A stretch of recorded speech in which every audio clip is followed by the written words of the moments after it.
Ó, o pezinho de limão lá. Tá numa seca tão grande, mas ele já tá colocando, tá vendo as florzinhas? Aqui, ó. Já tem limão, tá vendo? Ali por baixo. Já tem bastante limão, ó. Ó, o bichinho, ó, cliqueado aqui, ó. O bichinho, tá vendo? A seca, ó, tá vendo? Caindo. Tem bastante. Só tá precisando mesmo só é de uma chuvinha pra eles ficar bonitinhos, tá vendo?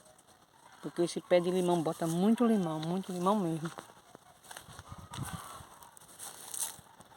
Olha lá, tá vendo? Tá cheia. Só tá faltando uma chuvinha pra ele ficar mais bonito ainda.